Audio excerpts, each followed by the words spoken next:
They say that the groom's worst part of the day are these 10 minutes. I think we all know when the bride's worst 10 minutes of the day will happen, much later on this evening.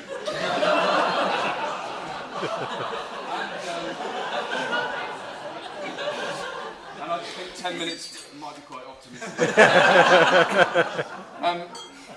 For those of you that don't know me, my name's Ben, and it is my real honour and privilege to be Paul's best man today.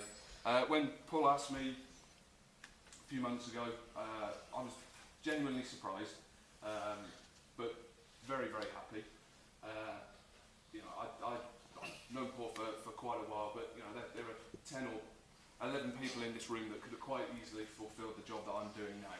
So I'd like to see this as me giving this speech on behalf of all of his friends in the room. That way I kind of feel that I'm only entitled to 10% of the grief of Laura. I've known Paul for the best part of 35 years. We went to primary school together. I wouldn't say we were the closest of friends at primary school.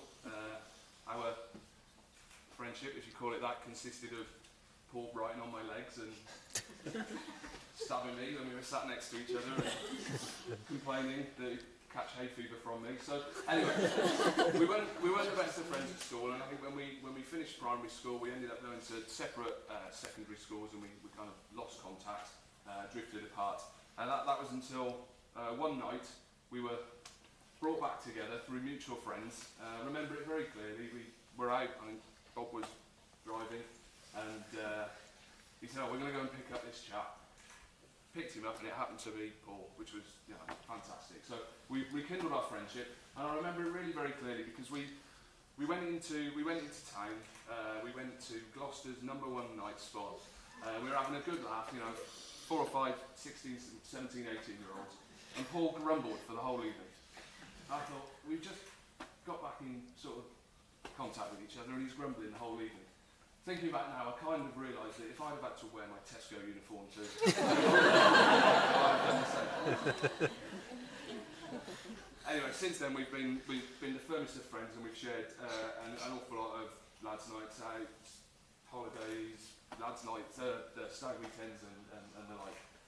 So, mentioning of the stag weekend, I know it's a tradition that under no circumstance should the best man make any reference whatsoever to the activities on the stag weekend. And I would have really honoured that tradition had Paul not made me sleep on a narrow barge in the middle of winter in bloody Coventry.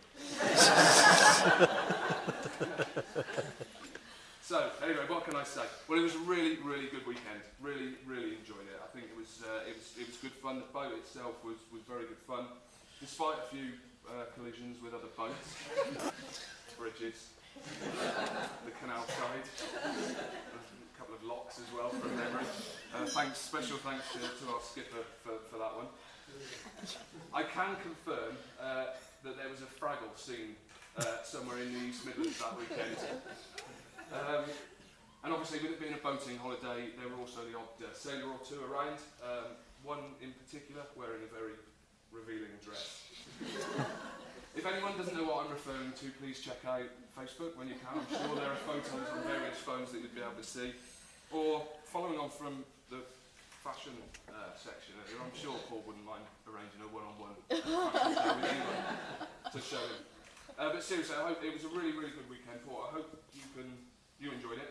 I hope you can look back on it with fond memories. Forgive me, this will mean nothing to those that weren't in the room. But for me, I will always remember the caterpillar, 4 beans, the gay Parisienne, the Gestapo, chicken vol au vent, TCP, cask marquet, and some beer mat celebrations. And I'm sure I've forgotten half of them.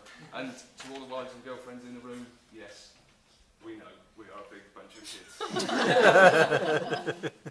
Now, I'm sure you'll all agree that Paul said it already, maids of honour and bridesmaids looking absolutely beautiful today.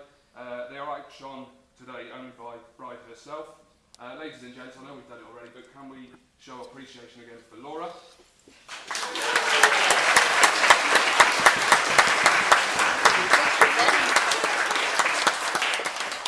She is quite possibly the bravest woman in the world. Laura, may I say you look absolutely stunning today.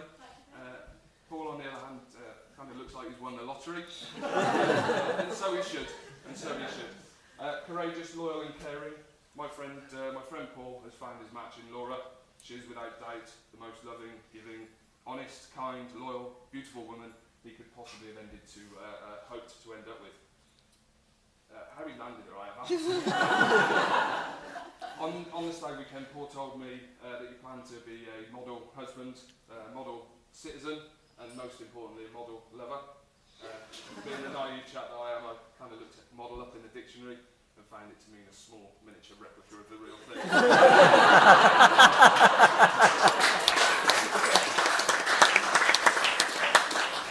I'm sure, and it was mentioned earlier, I'm sure everyone in the room is very proud of the job Paul does. I am, as he's one of his closest mates. I'm really proud of the job he does, and I think that deserves a round of applause from everybody.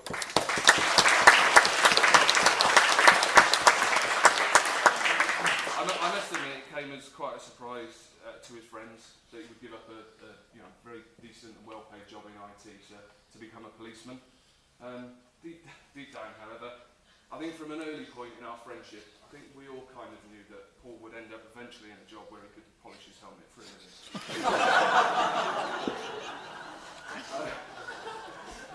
I've gone back through our years of friendship to find a story suitable to tell here, and quite frankly, I've struggled.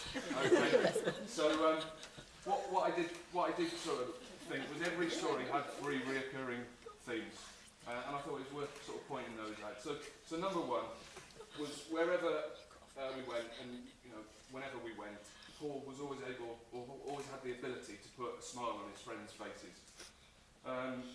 Secondly, I cannot recall a single time where Paul has fallen out with any of his friends in the room, and I think that sums up his character, and I think it's very much to his credit. Thirdly and lastly, it's that ever-present, lingering whiff of rotten eggs that accompanies Paul wherever he goes. You can guarantee Paul will always turn up for a night out, ready armed with a 4-pack of stink bombs. He's a 38-year-old policeman. And as part of the speech, it really is my pleasure to have the opportunity to read out a few messages from people who couldn't be here. We've got a few friends who are living abroad, so I'll just do a few, if I may. I've known Paul for a pretty long time, and there have been occasions where Paul has said something that shocked me, or did something to shock me, most of which is probably unsuitable for this audience. I think I've covered that. The 2 times that Paul has left me speechless was the time during a game of golf that he came out with a statement, "I'm going to be a copper." The other was when I received a message on Facebook saying that he was getting married. I'm truly gutted that I couldn't get some revenge on the stag weekend, but I'm even more disappointed to miss out on joining you on your big day. The very best of wishes to you both, and that's from Carl and Bron, who are in Australia now. Congratulations to the happy couple. I wish I could be there, but I'm currently going round in circles on a boat on Timor Sea. That's from Jim. And finally, I've missed many years of festivities, including the stag weekend, and most importantly, this wedding. As long as I've known him, Paul has been a man of many surprises, and for that reason, I wish Laura luck.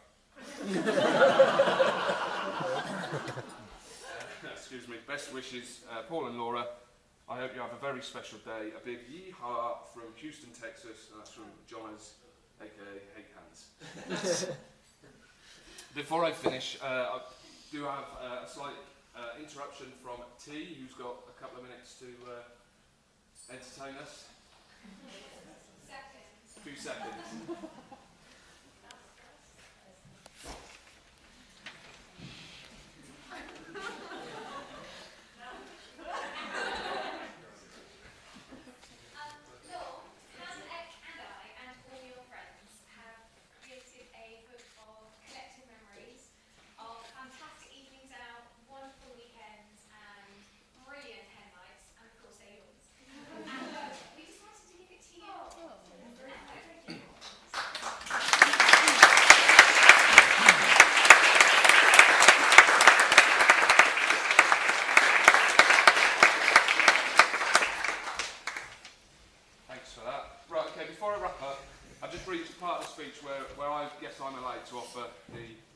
bride and groom advice on married life. So, do you listen?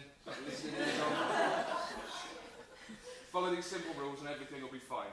I'll run through these as quickly as possible, okay? Number 1, Laura always makes the rules. Number 2, these rules are subject to change at any time without prior notification. Number 3, Paul can never possibly know all the rules. Number 4, if Laura suspects that Paul knows all the rules, she must immediately change some of them. Number 5, Laura is never wrong. Number 6, if Laura is wrong, it's because of a misunderstanding which was a direct result of something Paul did wrong. Number 7, if rule 6 applies, Paul must immediately apologise for causing the misunderstanding. Number 8, Laura can change her mind at any given point in time. Number 9, Paul must never change his mind without express written consent. Number 10, Laura has every right to be angry or upset at any time. Number 11, Paul must remain calm at all times, unless Laura wants him to be angry or upset. 13, Laura must, under no circumstances, let Paul know what's on her mind, whether she wants him to be calm, angry or upset. And lastly, any attempt to document these rules could result in bodily harm for Paul. So, I'm almost finished. So, I'd like to ask everyone to join me in wishing Paul and Laura the best of luck. Paul, Laura, hang on. Paul, Laura, we hope you have a wonderful time on your honeymoon in North Wales. At least, I think they were heading to North Wales. When I was talking to Paul a couple of weeks ago and I asked what his plans were for the honeymoon, all he said to me was that he was going to bang her for 2 weeks.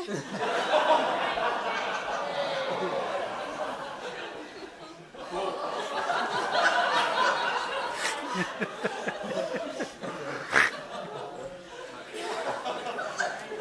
Taxi for the best man.